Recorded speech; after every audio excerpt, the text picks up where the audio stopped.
Assalamualaikum warahmatullahi wabarakatuh. Bertemu lagi dengan saya Lintang Jendro Ramadita di mata kuliah Pendidikan Kewarganegaraan. Di sini pada pertemuan ke-9 kita akan membahas tentang wawasan Nusantara sebagai geopolitik Indonesia. Nah, ini peta Indonesia bisa dilihat dari Sabang sampai Merauke.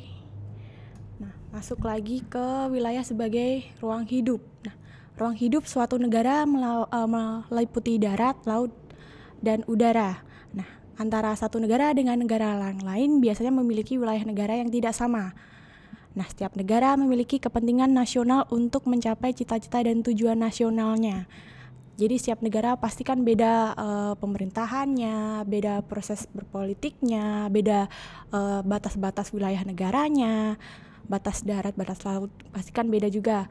Nah, di sini Indonesia memiliki wilayah negara yang sangat luas di satu sisi, sedangkan di sisi lain Indonesia juga mewujudkan tujuan negara. Maka Indonesia harus memiliki tujuan negara, harus memiliki prinsip-prinsip dasar sebagai pedoman, adanya Pancasila, Undang-Undang Dasar. Nah, pedoman tersebut sebagai pandangan atau wawasan yang menjamin persatuan dan kesatuan wilayah, bangsa, dan segenap aspek kehidupan nasional Indonesia. Selain itu, apa sih kesatuan pandang atau wawasan Nusantara di Indonesia itu? Nah, di sini di seluruh warga negara atau aparatur negara, pemerintah, dan masyarakat, jika pedoman satu wawasannya dalam melihat wilayah bangsa ini atau Indonesia akan menjadi satu yang utuh, damai, dan jauh dari konflik atau harmonisasi. Nah, di sini diharapkan kan kalau ada wilayah Nusantara, wawasan Nusantara kan dari Pancasila itu kan ada 5 dasar-dasar sila-silanya yang satu sama lain itu saling terkait. Otomatis kan diharapkan adanya kedamaian, adanya kesatuan yang utuh, nggak ada diskriminasi, jauh dari konflik. Jadi kepentingan nasionalnya untuk mencapai tujuan dari cita-cita nasional itu. Nah, kalau nggak ada wawasan Nusantara, nggak ada Pancasila, nggak ada undang-undang, otomatis kan banyak konflik-konflik yang masuk di suatu negara. Jadi kalau nggak ada aparat kayak polisi, tentara, TNI, itu kan otomatis kan banyak sekali terjadi kayak pemberontakan atau terjadi masalah-masalah yang anarki, diskriminasi, bisa jadi nanti ada waktu HAM itu ada kejahatan genosida, pemusnahan satu ras. Nah, di sini potensi sumber daya laut di Indonesia di perikanan ada wilayah pesisir lestari, ada bioteknologi laut, ada wisata bahari, minyak bumi kita. Nah, di sini contoh-contohnya waktu bisa kalian lihat waktu tahun 97, 96 ada berapa sih total potensi sumber daya laut di Indonesia. Nah, semakin kesini kan mungkin semakin banyak. Makanya kalau misal ada klaim-klaiman, kan banyak nih masalah-masalah yang ada sama di suatu pulau yang diklaim ini ada batas dari negara Indonesia sama negara, contohnya negara mungkin Filipina, Brunei, ataupun negara Malaysia. Kan ada nih dulu banyak sekali masalah-masalah yang diklaim ini wilayahnya udah masuk wilayah negara A nih, bukan Indonesia. Makanya kan banyak konflik-konflik di antara itu. Bisa jadi di pintu depannya aja udah negara A, batas negara A, yang padahal itu masih di wilayah Indonesia. Kan banyak dulu konflik-konflik yang seperti itu.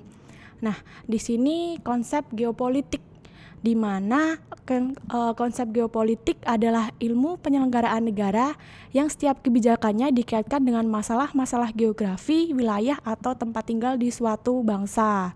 Nah, di sini geopolitik mempelajari fenomena politik dan aspek dari geografinya, jadi aspek wilayah negaranya.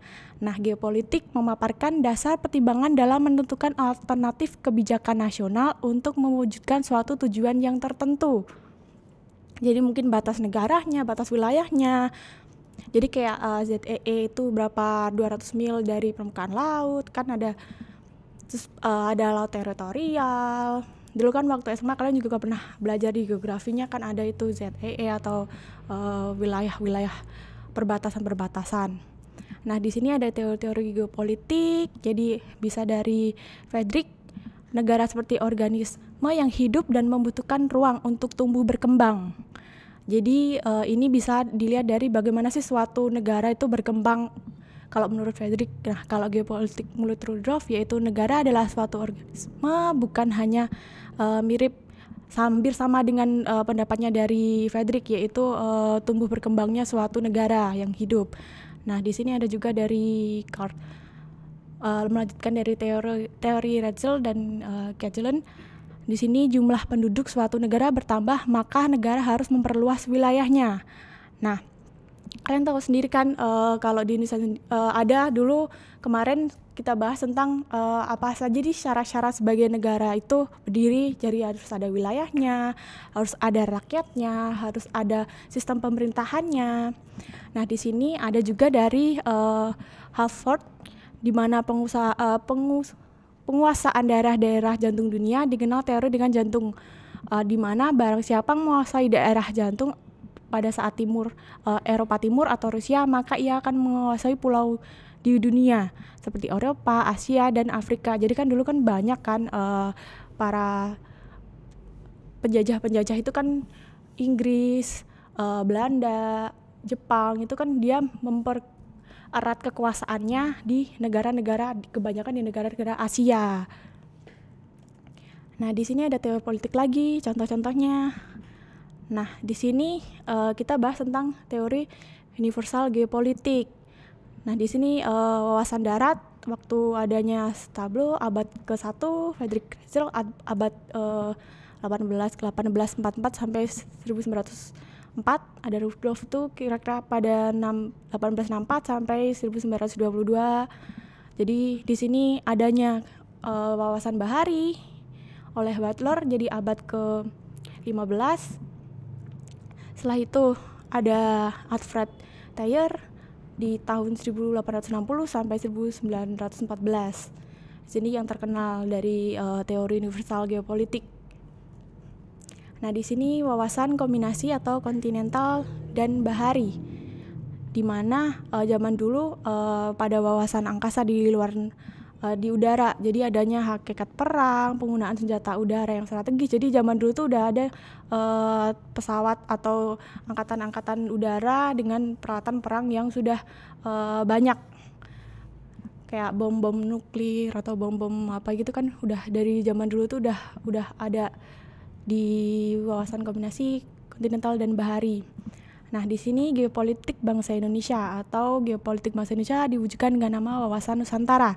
Di mana wawasan Nusantara terkandung konsep geopolitik Indonesia, yaitu unsur ruang dan tidak saja secara fisik maupun keseluruhan. Nah, di sini bangsa Indonesia juga menolak paham rasialisme karena manusia memiliki hak dan kewajiban yang sama. Jadi setiap manusia itu hak dan kewajibannya itu sama, nggak boleh dibeda-bedakan, baik yang kaya maupun yang miskin. Jadi semuanya dianggap sama. Nah, bangsa Indonesia berpijak pada paham kebangsaan dan menolak chauvasisme atau cinta tanah air yang berlebihan dengan merendahkan bangsa yang lain. Jadi nggak ada tuh paham-paham yang kayak negara kita tuh lebih baik daripada negara yang lain, tuh nggak ada. Jadi kan adanya diskriminasi juga kan jatuhnya. Makanya ini kita menolak paham chauvasisme, kan kita pakainya yang Pancasila kan. Jadi 5 dasar negara yang dijadikan suatu tolak ukur di kehidupan kita sehari-hari. Nah, di sini geopolitik Indonesia jadi dari semangat kebangsaan, kebangkitan bangsa, dan Sumpah Pemuda serta proklamasi. Jadi dari masa penjajahan sampai masa yang udah proklamasi. Jadi adanya satu nusa, satu bangsa, satu bahasa. Jadi ada keutuhan ruang Nusantara, ada landasan kebangsaan Indonesia, adanya satu ruang Nusantara. Jadi kita kan banyak suku-suku budaya, banyak bahasanya. Jadi dari berbagai macam perbedaan itu dijadikan satu, yaitu makanya ada semboyan Bhinneka Tunggal Ika. Nah, di sini kita membahas tentang penerapan geopolitik di Indonesia. Nah, wawasan Nusantara adalah cara pandang bangsa Indonesia tentang diri dan lingkungannya berdasarkan Pancasila dan Undang-Undang Dasar, serta sesuai dengan geografi wilayah Nusantara yang menjiwai kehidupan bangsa dalam mencapai tujuan dan cita-citanya. Jadi tolak ukurnya kita itu bangsa Indonesia itu dari Pancasila dan Undang-Undang. Nah, di sini faktor-faktor kewilayahan yang mempengaruhi wawasan Nusantara itu ada asas kepulauan, kepulauan Indonesia, konsep tentang wilayah Indonesia, ekonomi eksklusif, karakteristik wilayah Nusantara, perkembangan wilayah Indonesia dan dasar hukumnya. Jadi kan beda nih setiap pulau. Jadi Pulau Sumatera, Pulau Jawa itu kan beda, pasti banyak ada selatnya berbeda. Selat-selat ada Sunda, Selat Jawa, Selat Kalimantan, kan itu beda-beda. Jadi wilayahnya itu pasti kan beda-beda satu sama lain. Di sini juga ada perkembangan wilayah Indonesia dan dasar hukumnya. Jadi kan setiap daerah pasti ada peraturan-peraturannya berbeda-beda. Jadi contohnya di Solo sama di Jogja kan pasti beda peraturan daerahnya. Jadi anggaran buat anggaran dasar, anggaran belanjanya juga beda-beda setiap daerah. Dan bisa dilihat dari contoh kayak kalian bekerja juga standar gaji kalian kan setiap daerah kan juga beda-beda tergantung dengan kebutuhannya, tergantung dengan golong-golongannya juga kalau pekerjaan.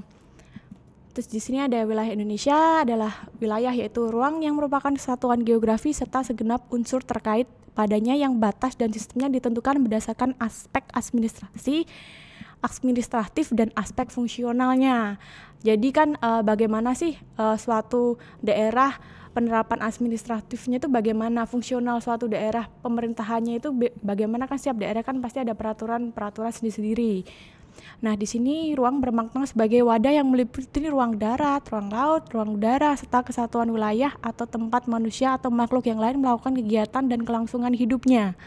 Jadi contohnya tadi bagaimana batas-batas wilayahnya, tempat-tempat suatu tempat daerah itu bagaimana sih penerapan kelangsungan hidupnya, bagaimana sih cara kalian bekerjanya. Pasti kan nggak semua daerah itu ada tempat atau ada suatu perusahaan atau ada suatu sumber daya alam yang bisa kita explore. Jadi kan nggak setiap daerah kan pasti beda-beda tuh SDA-nya. Jadi kan mungkin di wilayah Kalimantan, di wilayah Sumatera masih banyak yang dieksplor, beda sama wilayah Jawa yang kebanyakan udah yang tempat-tempat perkantoran, tempat-tempat yang bisnis, hiburan. Jadi kan beda penerapan sistemnya dari suatu aspek-aspek darat, laut, udaranya.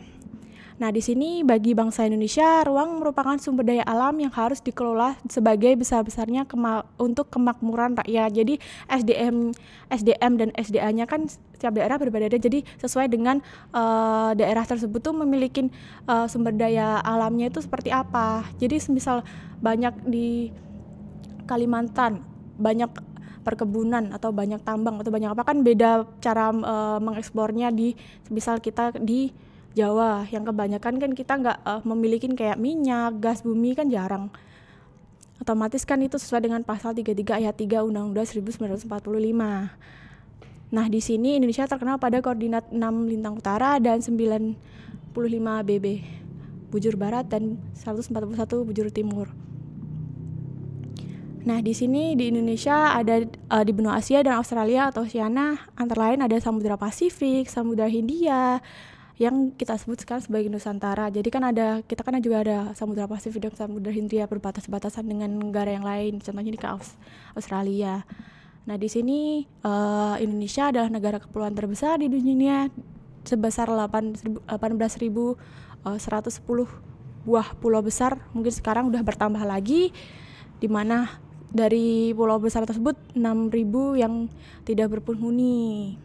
Nah, luasnya 1.922.570 km persegi, sedangkan luas perairannya 3.257.483 km persegi. Jadi ini masih bisa bertambah lagi. Nah, di sini memperkuat keutuhan wilayah negara NKRI menjadi kewajiban seluruh bangsa Indonesia, termasuk kalian pada saat ini. Jadi bagaimana kalian menerapkan atau menjaga negara kalian. Kan bisa dilihat kan kalau sejarah itu kan pasti selalu berkembang. Bagaimana zaman dulu para sejarawan itu memulainya. Nah, zaman kita sekarang itu bagaimana kita menjalankannya. Nah, kalau yang tahun ke depan itu bagaimana kalian melanjutkannya. Jadi kan kalau sejarah itu kan pasti selalu berulang lagi. Nah, di sini ada Kepulauan Indonesia. Bisa kalian lihat luas wilayah teritorialnya, peran kepulauannya, zona ekonomi eksklusifnya, panjang garis pantainya. Nah, di sini yang terakhir adalah peta wilayah negara Indonesia berdasarkan UU Nomor 6 tahun 1996 tentang perairan Indonesia. Negara Indonesia merupakan negara yang kepulauan, karena kita kan banyak banget kan pulau-pulaunya. Dalam negara kepulauan diterima asas bahwa segala perairan di sekitar, di antara dan di penghubungkan pulau-pulau termasuk daratan NKRI adalah sebagian integral dan merupakan kedaulatan negara kita. Nah, kedaulatan NKRI meliputi laut teritorial, di mana perairan kepulauan dan perairan pendalaman serta udara di atas laut teritorial atau perairan kepulauan atau perairan pendalaman serta dasar laut di tanah di bawahnya, termasuk sumber alam yang terkandung di dalamnya. Jadi contohnya banyak nih kap di laut nih. Makanya dulu kan waktu menteri kita masih Bu Susi kan ada nih kalau ada nelayan-nelayan atau kapal-kapal laut dari negara lain ditenggelamkan kalau ambil banyak ikan-ikan yang di negara kita, padahal kan itu udah dilarang. Biasanya kan ada batasnya, teritorialnya yang harus mereka boleh untuk mengambil dan tidak boleh mereka ambil. Kadang kan mereka mengganti benderanya menjadi bendera Indonesia biar dikatain tuh bendera kapal nelayan kita, padahal kan enggak. Makanya kan dulu sempat terkenal tuh kalau ada yang ambil bukan dari negara kita untuk ditenggelamkan. Nah, ini cukup sekian mungkin tentang materi ke-9 tentang geopolitik atau wawasan Nusantara. Cukup sekian. Wassalamualaikum warahmatullahi wabarakatuh.